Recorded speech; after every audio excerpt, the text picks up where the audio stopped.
Hello, and welcome to Member Musing, the pivotal podcast series brought to you by the Middle East and North Africa's Leisure and Attractions Council. We bring you engaging dialogues regarding the MENA leisure and entertainment sector, as well as spotlighting the pioneering products, thrilling offerings, and amazing accomplishments of Menalac members. Today, I am joined by Ernest Yale, founder and Chief Executive Officer of Triotech, who designs, develops, and manufactures attractions and rides for the global leisure and entertainment market.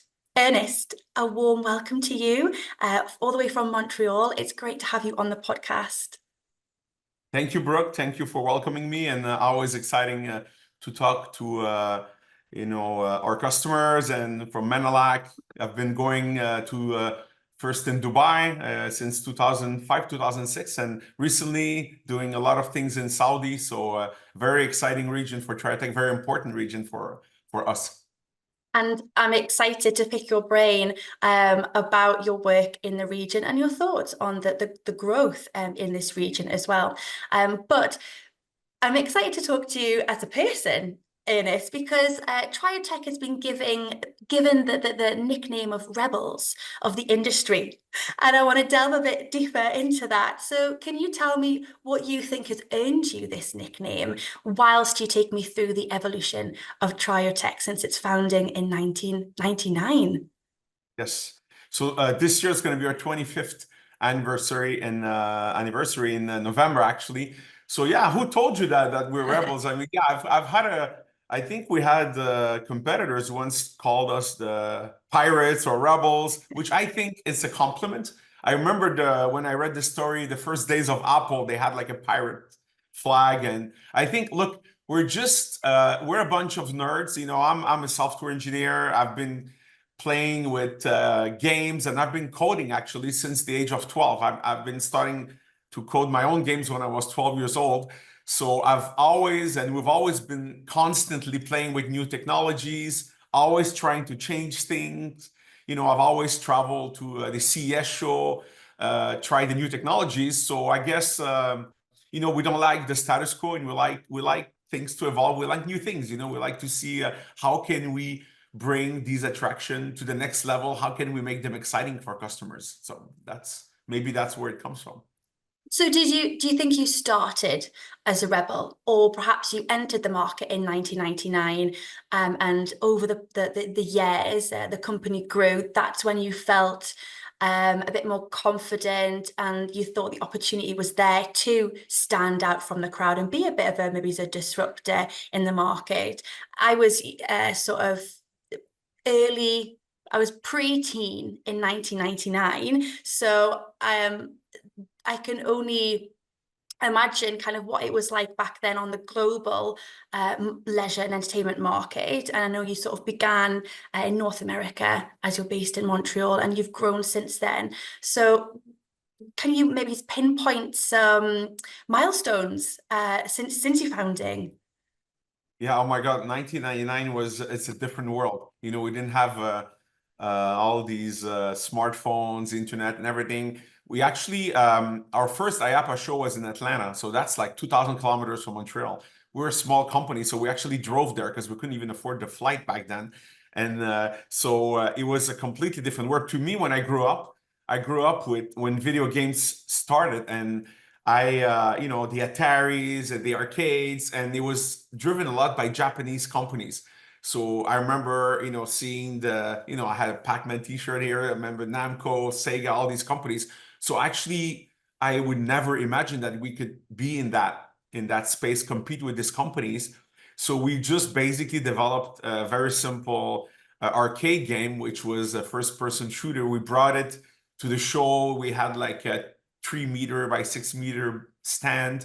And I was in awe with the industry. And so I guess at that point, it was just a question of work in a field that we loved, And slowly, I remember at the first trade show, I saw a few companies, and I actually asked them, I'm as a nerd and a software engineer and a guy that played with technologies, hey, why can't you do this like that? I remember like a bowling game, and I was saying, can you like track the ball and add some special effects? And I remember that person, which was probably one of the big mini bowling companies, actually offered me a job. It's like, can you work with us? And I'm like, well, I just started my own company, Triotech. So, but it's always been for me. I look at an attraction, I try things, and our team is the same. We try to see how can we bring this to the next level. How can we have guests have a better enjoyment or a better competitive aspect. You know, bring what I've seen in the video game world, which is very competitive. You know, you customize your own character and bring this to out of home attractions. So that's how we started, and it evolved from smaller attractions to bigger attractions to now we build. You know, we build Primordial. I mean, we did all the technologies around Primordial, which is an indoor-outdoor roller coaster in the US, which won Best New Attractions in USA Today last January, which is a huge, huge attraction with coaster, with a drop and things like that. So that's, I would imagine in my life that I would work on such an incredible attraction. So yeah. That's actually really lovely to hear. Sort of, obviously, in 1999, you had this vision, starting a company with a passion, and obviously with a very creative mind, and then gathering other like-minded people along the Yes. way, but never having a goal, maybe a 5-year goal or a 10-year goal. But now we're sort of 25 years on, and you're creating things you never imagined. I can imagine that's similar to a lot of other brands, but also actually perhaps a bit of a metaphor for the region as well. No one knew, back then in the 90s or early noughties, the possibilities, and what would be building, that we are building today. And I'm going to come to sort of talking about Saudi, which we're hearing a lot of projects going on. I know you've got quite an exciting project going on there as well. But I just want to come back to more the details of the products that you create. You mentioned small arcade games, coin op, and this sort of cinema style experiences. And then you just mentioned there your Primordial, which is a coaster ride. So I think, does that keep you challenged or excited, and your team excited as well to be offering different kinds of products? Yeah, you were talking about I surrounded myself, so we're 200 plus people at Triotech, and it's all people like when I was younger, I was like that. I guess now I'm older, but we have young kids who are, I see myself in them, and literally, it's like we have hundreds of concepts. It's more of a what do we do next, and what's realistic, what's feasible. The ROI is very important to our customers, the return on investment. Budgets are important because when you create an attraction, it's initially you have like these dozens of ideas, but you have to be able to build it. It has to be relatable. One thing that I've learned, which might be surprising to people, is innovation in the MENA region. I would say the GCC.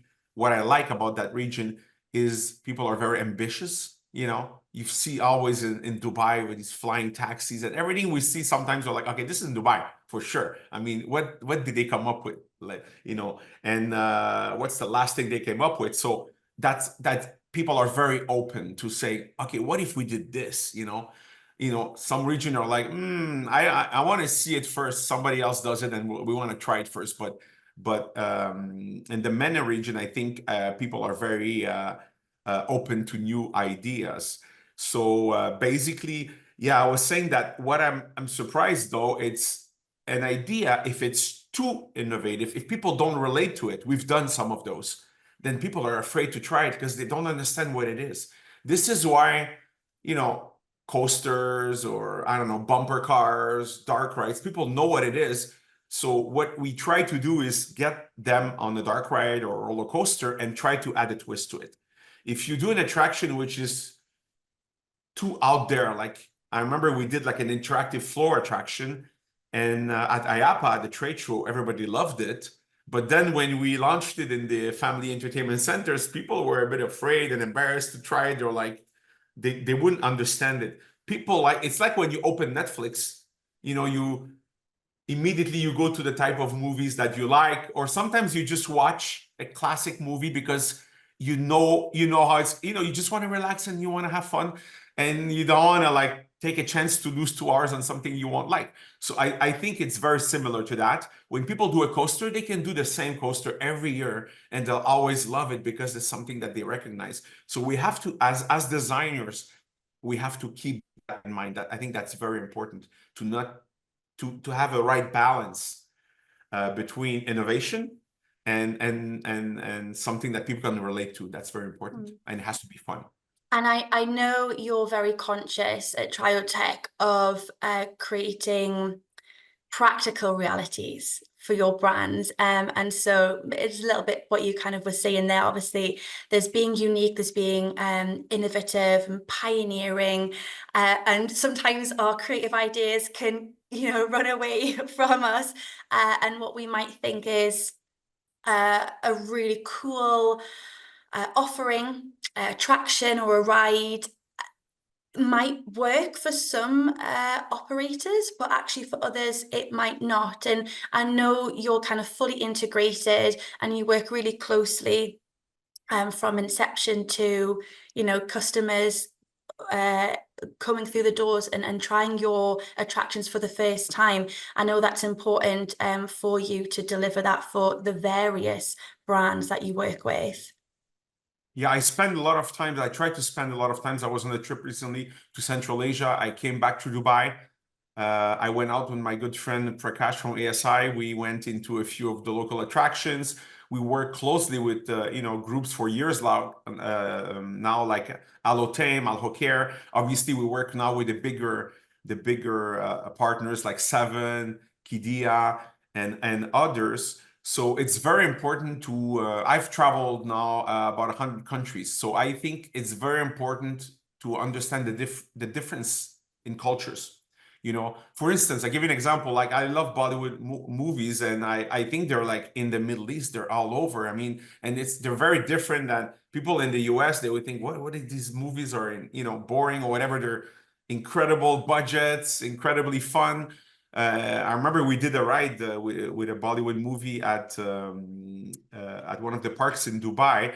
So it's very important to be relevant to the local culture, but at the same time, you want to do something universal and fun. Having fun, gameplay, to me, especially with kids and teenagers, it's very universal. That's where the success of Disney comes from, creating something that has a universal appeal, and with less of talking, more of visual, something that you immediately understands. Most of our attractions, because you wanna have thousands of people every day, they really last 4 minutes, 3 minutes. So if they're interactive, you don't have time really to try to understand how to play. So it has to be very casual. You have to immediately understand. If I interact, it has to be like hand gesture. It has to be immediate. If you have a dark ride, you shoot on targets. It has to be very simple. Otherwise, people don't have fun, or they've been waiting for an hour in line,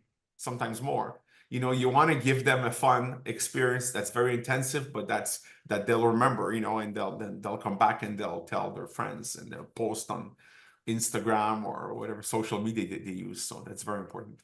That's a very good point, Ernest. And I'm somebody who, depending on the context, whether it's kind of leisure and entertainment or something else, I don't want to focus too much on instructions or understanding what to do.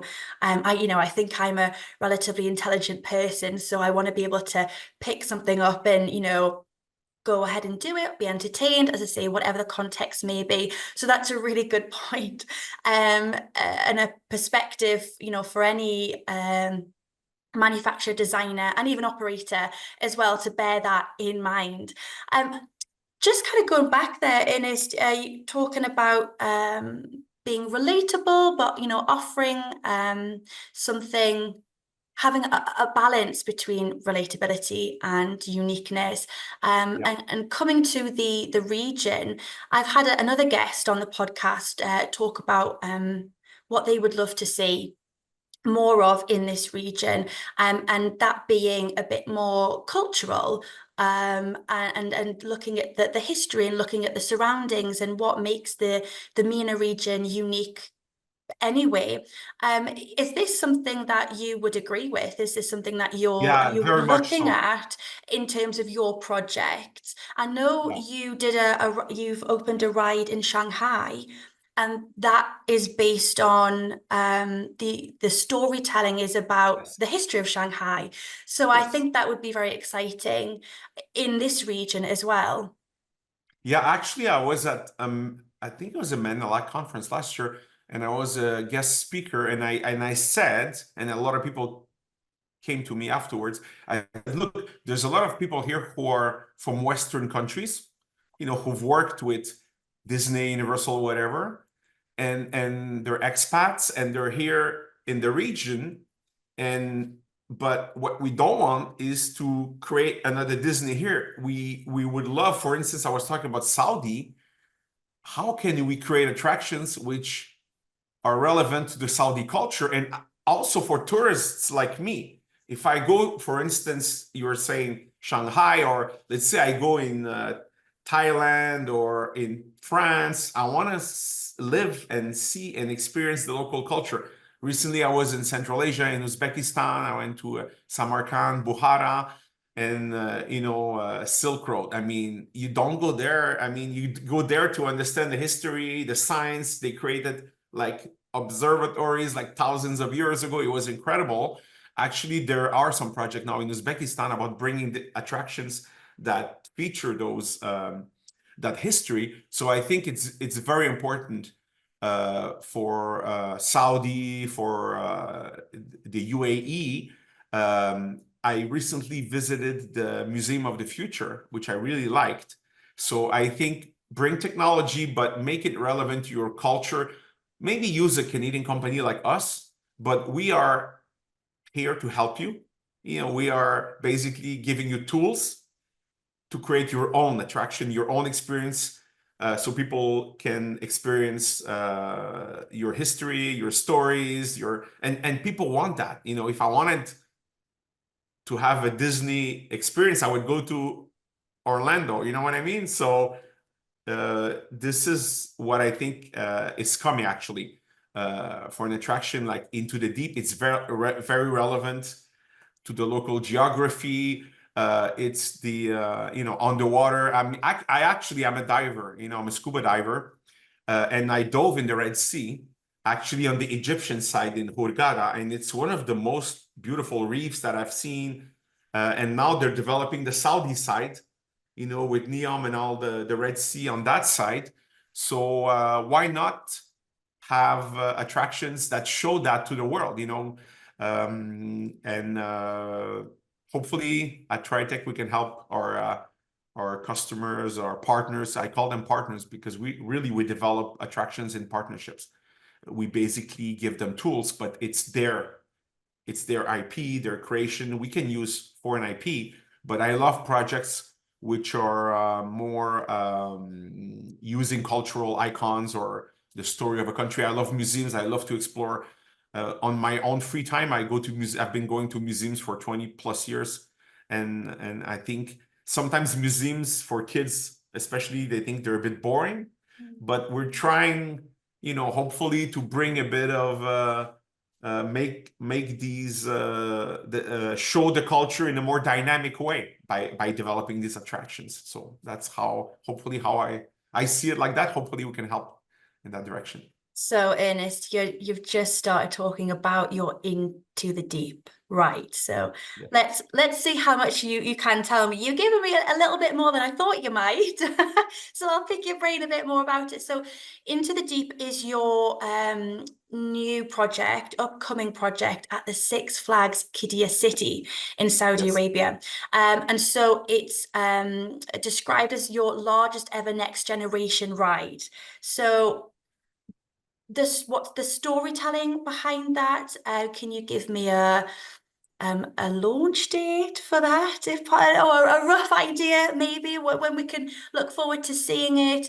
And perhaps how did the project come about actually? So the few things there. Choose which one you want to talk about first. Yeah, well, look, obviously the project came about from Qiddiya, and we've been working in the region more and more, and so we have reference projects, and the whole concept came from them, but it's a collaboration, and it's our biggest dark ride ever. I mean, it's just the track is 2,400 square meters. Um, and it's an underwater expedition. I was saying I'm a diver, so you will. I mean, you've seen. There's one. I have to be careful because they will release the dates. They will release all the graphics, but I can talk a bit about the ride, and it's an underwater expedition. So I'm very excited as a diver. And you're on a mission to restore the beauty of the ocean and the wonder of the life in the ocean. So it's a dark ride. A lot of dark rides are about shooting zombies and things like that, and that one is really different. You're going to use an interactive device, but you'll be able to interact with the life underwater. So again, I mentioned the beauty of the ocean, but the attraction itself, graphically, it's beautiful. The colors underwater. I mean, it's really magical actually, and it's on huge screens. So we assembled some of these screens in Canada, and the team from Qiddiya came, Six Flags, and they were really amazed, and I was amazed by the beauty of the graphics, the animation. We're using the latest, obviously, computer engines for the next generation of graphics and motion vehicles. They're very dynamic. You have an unobstructed view, so everybody's in the same row because it's interactive. We don't want to have people in the second row, and yeah, it's a thrilling underwater expedition. You are going to be 4 players per card. There's going to be 9 interactive media-based scenes with all the special effects. The vehicle is very dynamic, so it's going to move a lot and it's going to turn with rapid acceleration. And the appeal is going to be for everyone. It's going to be a family ride. What I've learned with Ninjago, the ride behind me, and what we've been told by Legoland is that the kids enjoy the ride with their parents, which is not always the case, and they tell the parents about the characters. And usually the kids are more technically savvy, so they react more to what's happening around them. But the parents, sometimes you're with a 5-year-old, a 6-year-old, and the kid gets it much quicker and shows the parents, which is usually the way around that what's happening in the world when the parents teach the kid. But the kids are so savvy that they're able to interact with that technology. So that interaction gives a great experience to the parents. The parents love it. That's the feedback that they gave us. And by having groups of 4 in the same vehicle, it's cozy. I mean, it's not like a huge cart with 20 people. So we feel that that's the right balance to live that underwater experience. So hopefully, I've said a bit about that attraction, but I'll let Qiddiya and Six Flags reveal all the other secrets, because I've been sworn to silence, or not to say too much, I guess. I'm sorry about that. No, that's fine. That's more than I get sometimes, Ernest, about brands' upcoming projects. It sounds like it's the best of Triotech, Yeah, and what that's you our have to prediction. offer. And I can imagine how excited you are and your team is as well. And not only the best for your brand, but the elements are offering what's at the core of the leisure and entertainment industry, bringing families or friends together. And you said about that Yeah. learning aspect, that teaching aspect, just that having fun as well, that discovery, that idea of going under the water. Um, Obviously, the ocean is a natural element, but there's still so much we don't know about it. So it almost feels fictional, and there's a mystery to it, and we all love the idea of what's going underneath, without going underneath it, and that's obviously not what your average person can do. So we will hopefully not wait too long for that project. Just before we end, I can say it's coming soon. It's coming soon. So yeah, it's not years. So well, hopefully. we'll be sure to hear about it. Menalic really champions its members. And we're always so proud, and so happy to uh, highlight your projects, your successes, and it's amazing, what Triotech is currently doing. Just before we go, is there anything in the next few years that you're excited about? Obviously, probably can't really say anything, but you've just said you've been traveling a lot. Are we Yeah. going to see more Triotech projects globally? Are we going to see a few more in the region? Well, both. You're going to see a lot of projects from Triotech, and we already signed multiple projects in the region recently, so I can't talk about it. But hopefully, I'll come back, or you will be the first to know. But we have a lot. We have a lot coming to the region, and again, a lot of innovation. So on my side, what I can say is. One of my personal projects, I'm the owner of Triotech, so we are a manufacturer of attraction. But one of my dreams, and hopefully it's going to happen now in the next 2 years, is to open and kind of like an R&D center in Canada where we can experience new technologies, because I want to be closer to the guests.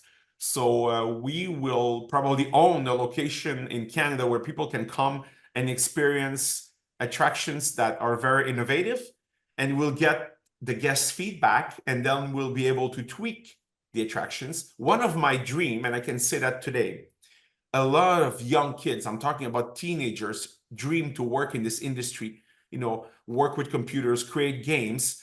So I want to launch a platform. I don't know exactly how we'll do it. We'll have basically guests submit ideas, and they'll be able to potentially work on content or games for our attractions that will be featured in our center, which hopefully will open probably in 2 years. So I remember when I was 12 coding, and I think I was a bit after that, I was 16. I learned that, it's a job, it's a paid job. You can create video games and you're paid for it. And to me, it was like, wow, I was just doing it for fun. So hopefully we'll be able to have young kids, teenagers who dream to work in this industry. Would love to collaborate with them and have their ideas and attractions be launched on a global scene. We are in I don't know exactly how many countries, because we have so small attractions, but I think we are in close to 100 countries all over the world. So we have a platform. I think this year will be at 1 billion. We approximated 1 billion people have experienced a Triotech attraction. Just the Ninjago, that's multi-million people per park per year. All the simulators we've sold, thousands of motion simulators. We have hundreds of interactive theaters. So I think we're at 1 billion people, and hopefully we'll have a few more billions in the next 10 years. I was going to say another billion. Ernest, that all sounds amazing. And it's amazing to hear your passion, and what you want to keep offering the industry. The research and development project, and sort of institute center sounds amazing. And if I had more time, I'd love to talk to you about the next generation coming up into the industry. But perhaps we'll leave that till next time. But it's a really interesting topic, and it sounds like you're already on top of it. Thank Thank you you. so much, Ernest, for joining me on Member Musing. As we've heard, you've been chatting across the world, checking up on your projects, making new connections. So I really appreciate you making the time to share your perspective, not only with me, but obviously with our audience as well. Thank you so much. Thank you very much, Brooke. I really enjoyed the conversation. And I'm just going to say hi to all my friends in the Middle East and the MENA region, and looking forward to see all of you guys soon. Thank you, Ernest. So, to our audience, please go and check out Triotech's website and, of course, their social media handles to learn more about the pioneering projects. You'll find the links to those websites in the description section. As usual, please do also check out Menalac's social handles and website, where on the website you will now find all the podcast episodes, as well as on Spotify and on YouTube. So you can go ahead and check out those free resources to hear about different trends, advice, and insights, just like those that Ernest has given today about the MENA region's leisure and attractions industry. Thank you for tuning in to this episode of Member Musing. Until next time, goodbye.